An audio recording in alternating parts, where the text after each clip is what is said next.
Hi guys, my name is Noni Madigela. Welcome to my YouTube channel. So today I want us to talk about the gun that vanished. The Gwabini so-called case.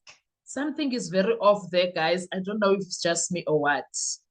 Okay, let's pause the theater for a moment because there's a question that no one is willing to ask in that courtroom, or no one wants to answer in that courtroom. Perhaps it will be asked. I don't know. A man is arrested in a possession of an illegal firearm. Not a rumor, not a whisper, a gun. Police are finding a man with a possession of an illegal firearm. Police say they find it under his mattress. They open a door.